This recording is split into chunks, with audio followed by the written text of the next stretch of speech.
Welcome to one more edition of Politics Done Right. I'm Egberto Wills, your host. Thank you so kindly for being here with us. As we all know, what's going on right now across the world that everybody's talking about is the Ukraine crisis. The war in Ukraine, a war that very few of us really understand what's going on. Well, luckily today we have somebody from the region now living in the United States, but can help us understand what's going on. Vlad De Briansky, thank you so kindly for being here on Politics Done Right. I'm glad to be here. Before we get started, Vlad, why don't you tell us a little bit about yourself? Give us a little bit of context here.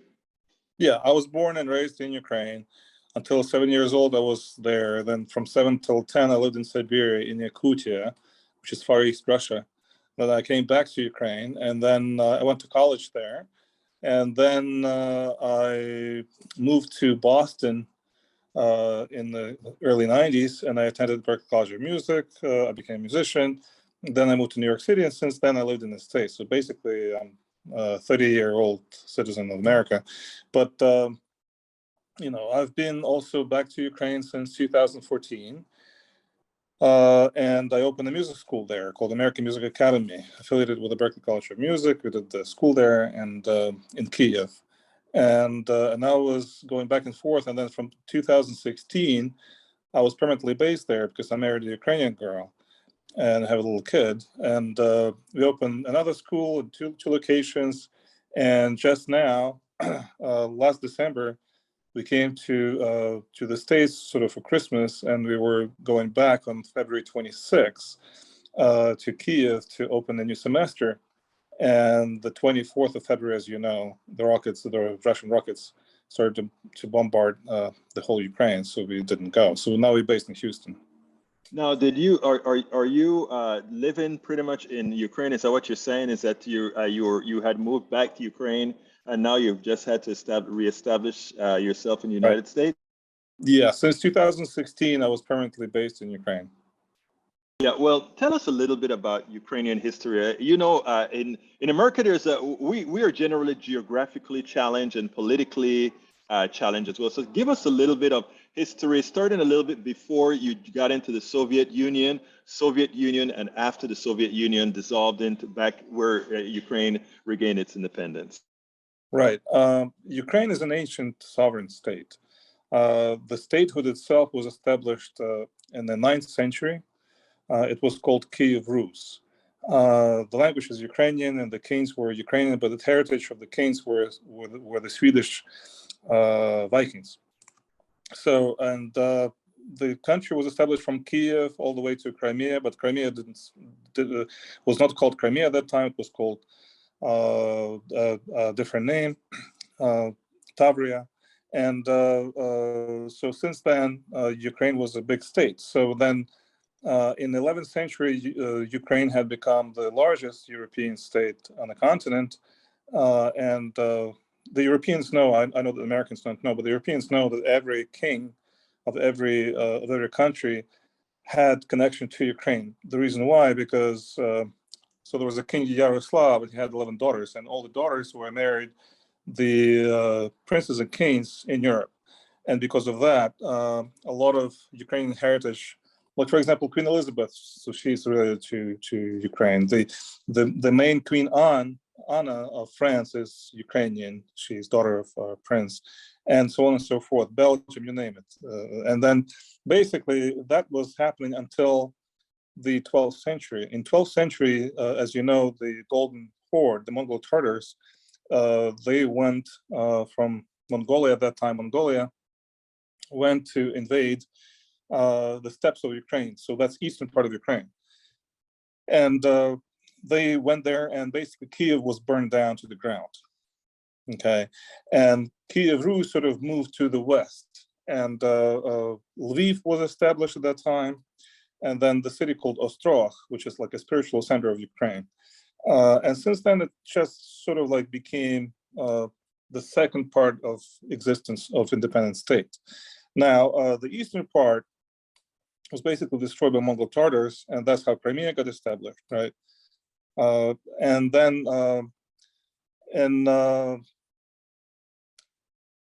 I should say this. So there were at that time 2 parts of Ukraine. So one part of more European, and another part was under the rule of Mongol Tartars. However, the Mongol Tartars were defeated. That's why the Europeans don't speak the Tatar language, right?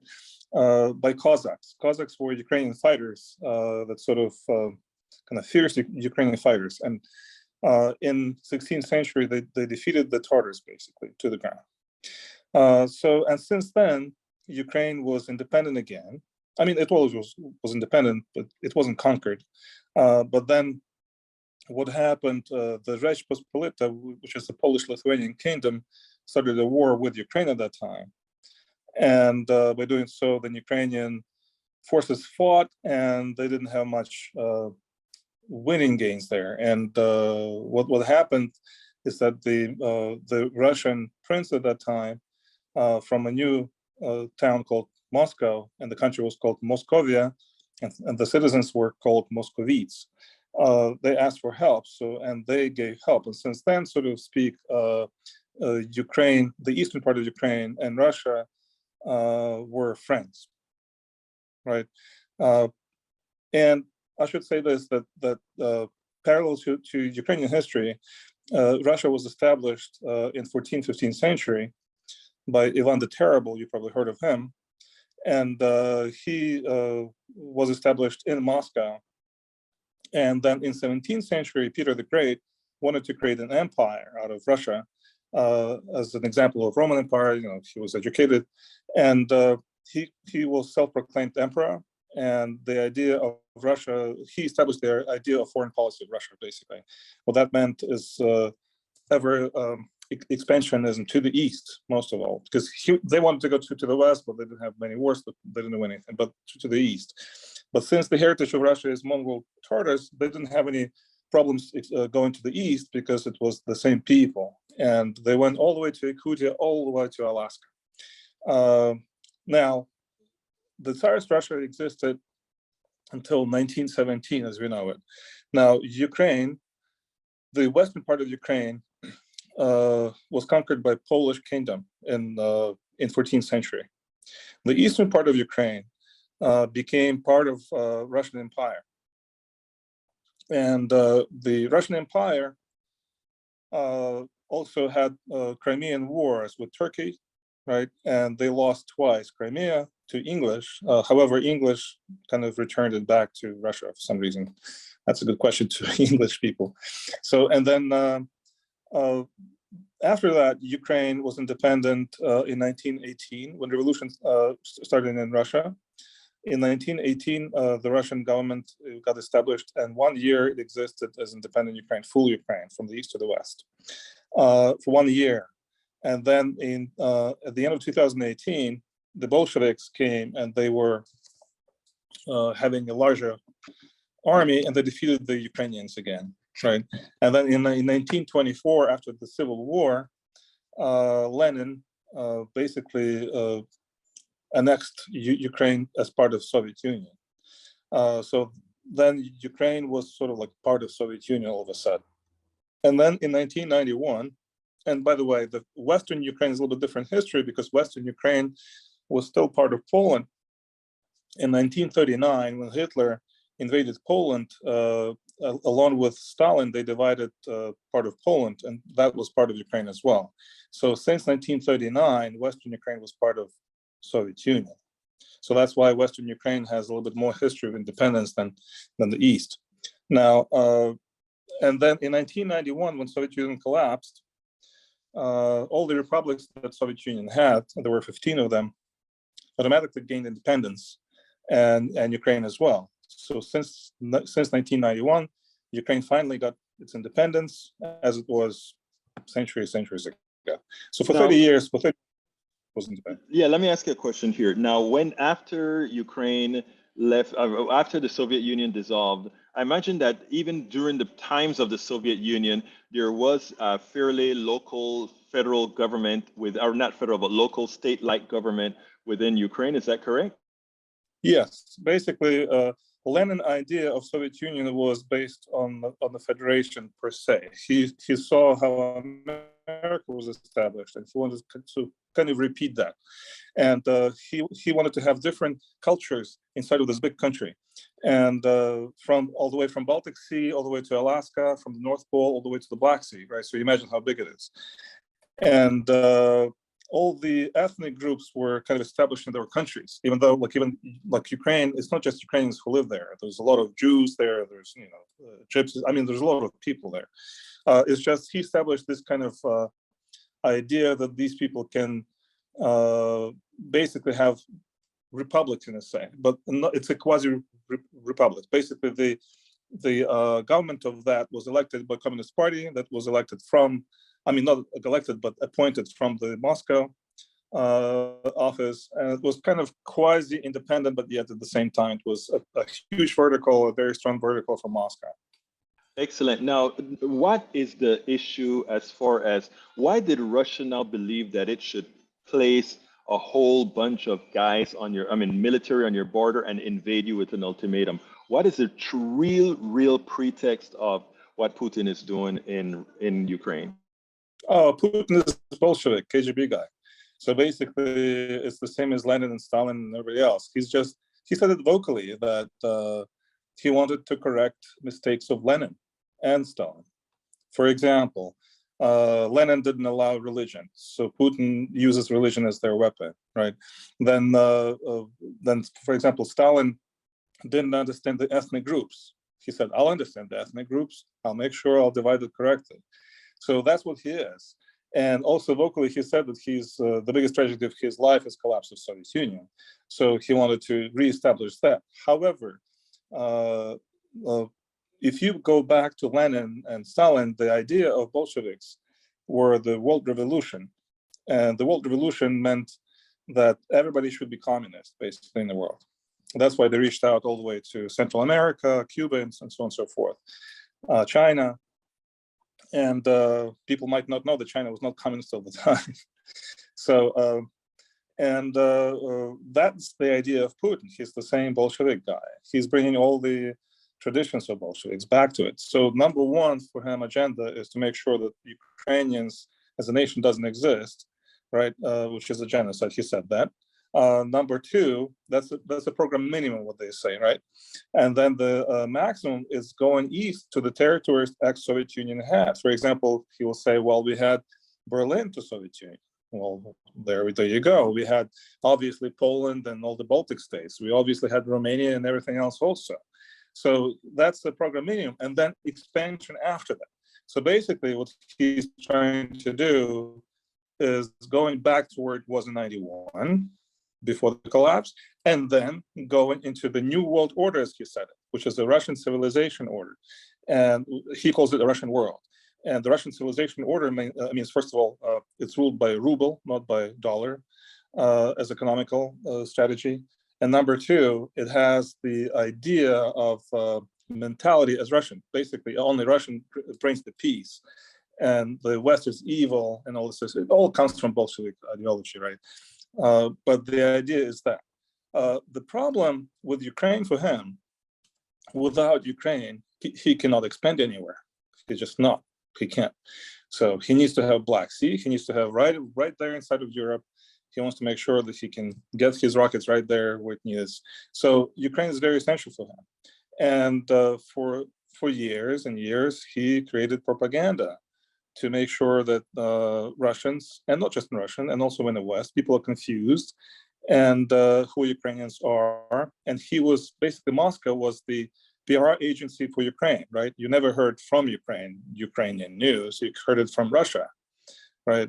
They tell it what Ukrainians are. So, and that's how they created this monopoly on the news and the structure. And they sit on the UN, the Security Council, they sit in the World Bank. They basically sit in every major point. They stole everything the Soviet Union achieved and adopted to Russia, including the Ukrainian nuclear weapons. So by doing so, they feel very prominent where they are, and they can call the shots, basically. It's sad. I mean, I imagine that you're not too happy that the Ukrainians gave up their nuclear weapons under the auspices of, I guess, the United States and Great Britain, who thought that was best to do in that time. Turns out that the Ukrainians are turning out to be much better in fighting and supporting what they believe in. It makes you wonder, why would Russia, whose army performs so badly, who is pretty much nothing more than a gas station, believe that they have they could possibly hold any intentions for world domination. Your thoughts on that? That's a very good question. I'm still baffling myself. If I look at I have a military degree as well, and I kind of was trained as a military officer, and I'm baffling also how they fight and what they do.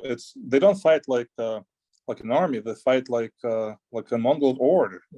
Honestly, they just destroy everything in their side. They don't care. They don't have strategy in a sense. I think they counted on the fact that Ukrainians will be weak. That Ukrainians will not fight back. I think the Putin's KGB agents told him the wrong story about Ukraine, and I truly believe that because of corruption.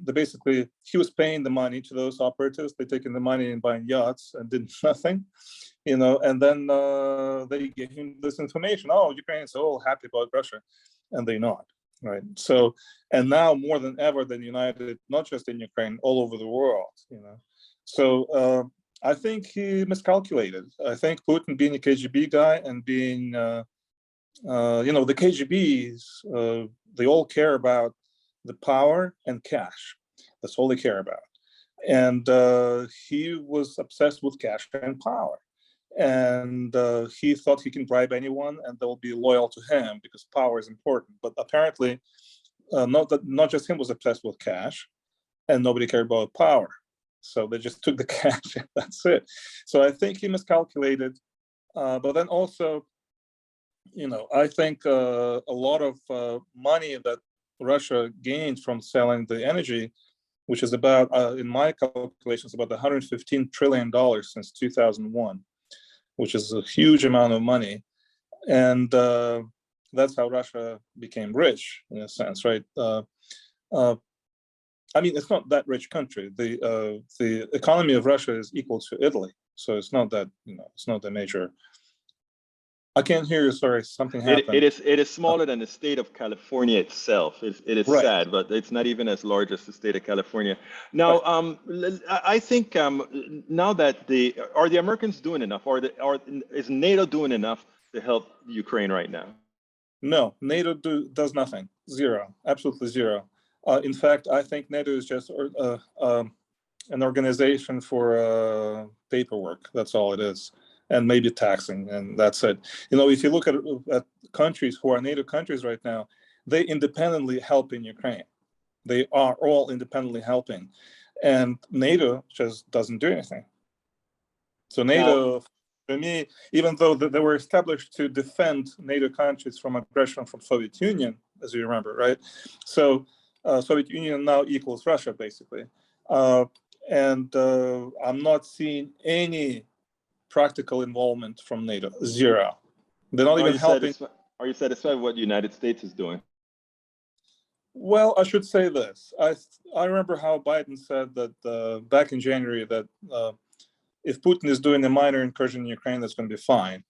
That phrase was kind of a giveaway that he was not preparing for war, and he was okay for Putin taking chunks of Ukraine, whatever he wanted. So that's my impression of that.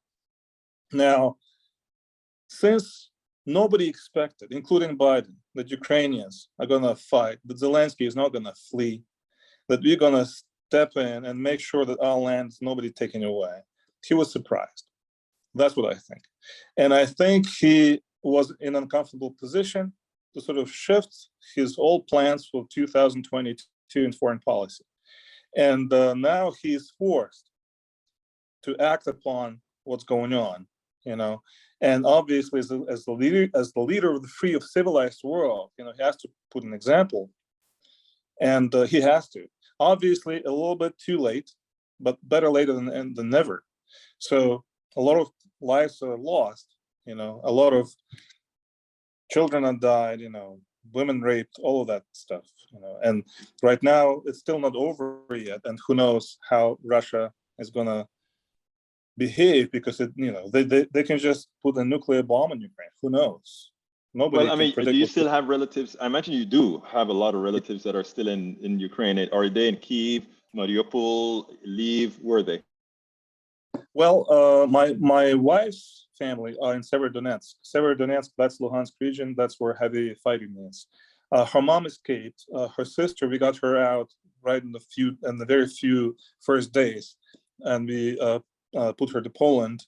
But her grandmother, she's older, and she is a disabled person, and we tried to get to save her from there, but she said she can't leave because that's her whole life there, and she doesn't want to leave her home, even though there is no home anymore. Her Well, there are no apartment. social services either for her, right? Well, it's not like social services. So there are volunteers in Ukraine all over, and the volunteers going in and helping people who are stuck there. And but it's hard, as you can imagine, because of the shelling and bombing and all that stuff. But you know, she lives with 30 people in the basement of the building. There are some children, and we send her medicine as well. And then the volunteers do the food. And she's refusing to go. And it's not easy to go from Severodonetsk because of the shelling. I mean, to leave Severodonetsk. So she's there. Then I have an uncle who was in Ivano-Frankivsk, and he has a big family. You know, he's a big daddy. He has 7 children, and they all girls and 1 boy. And you know, and when the first rocket landed in Ivano-Frankivsk, the ballistic rocket, his wife couldn't speak for 3 days. She was so shell shocked, and they basically took a car and went all the way to Poland. From Poland, they couldn't find rent, so they went to Croatia. So now they're in Croatia. But you know, there's tons of refugees. As far as my family, that's all I have. But I have friends. You know, I have school friends. I have friends I grew up with. And your business is bombed, I understand as well, or? Yes. Well, we just got a new rent building with investors because my school was growing and growing. The demand is there, you know. Everybody wants to learn jazz and blues, you know, so that's kind of a cool thing. And then, and we opened a new building. We were about to start a new semester. I was about to fly on the 26th to with my wife and the child, but it was bombed.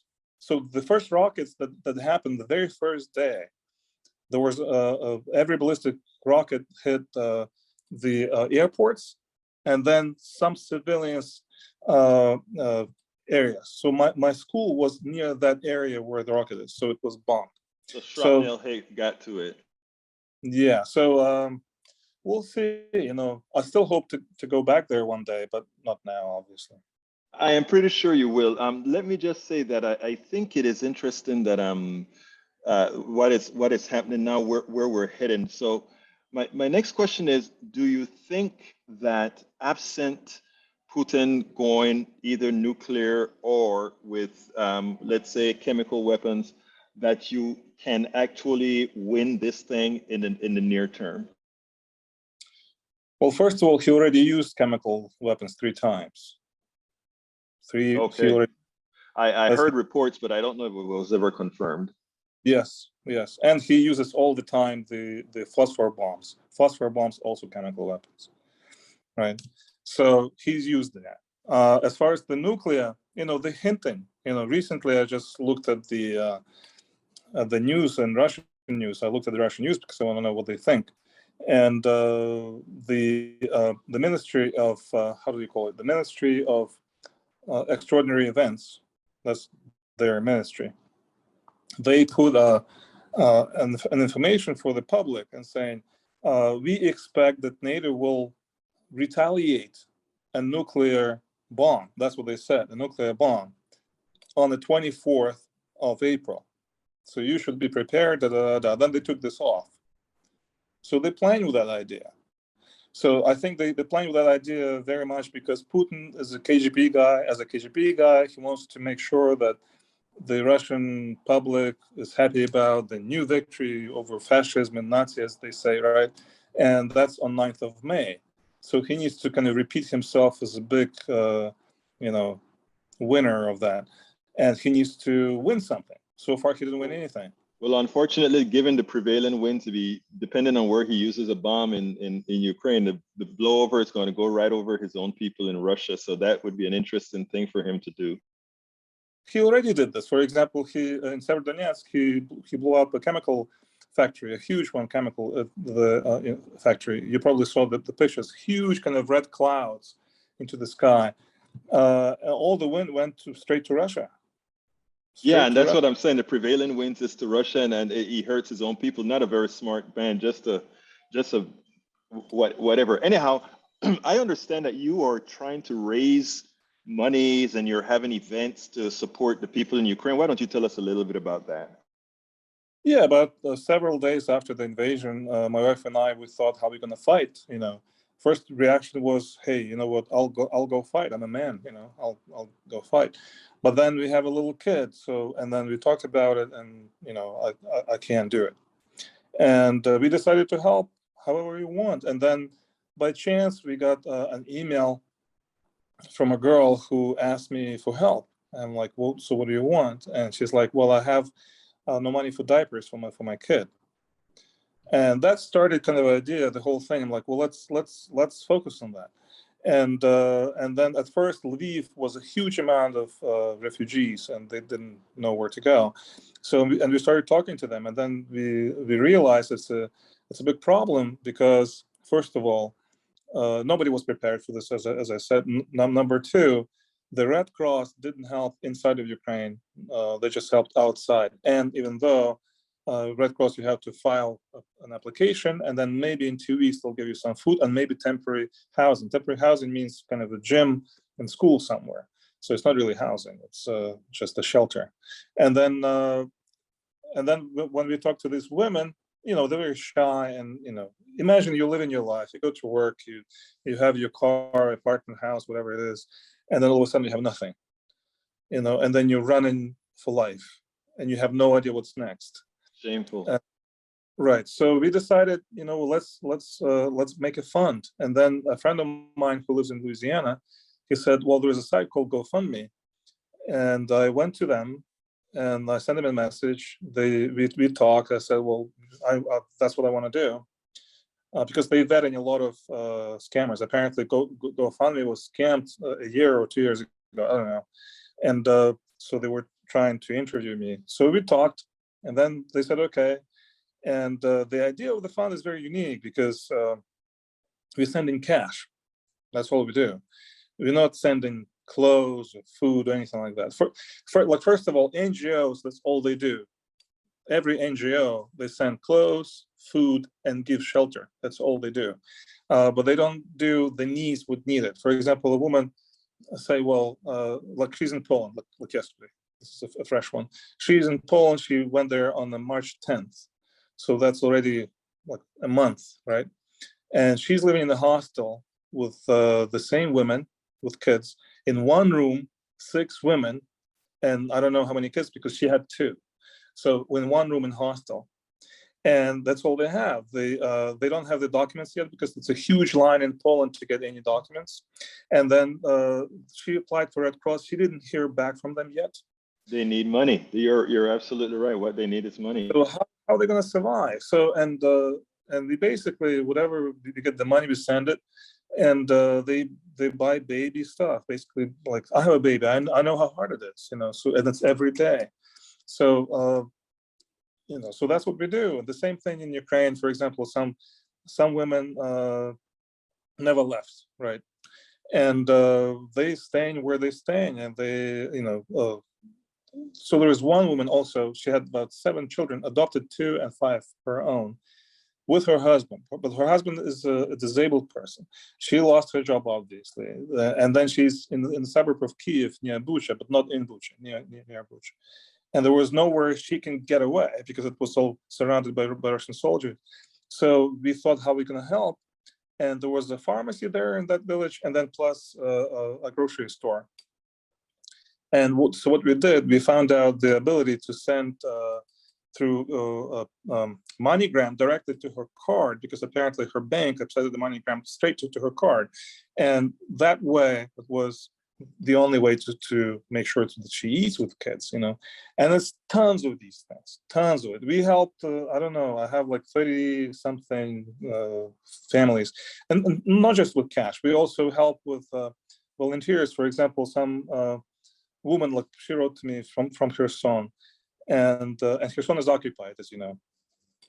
And she said that she has no money, all of that stuff, and obviously the volunteers cannot give her because it's occupied. So I called my volunteers friends, and they Protestants, so they kind of snuck in to her son and gave her the packets of food.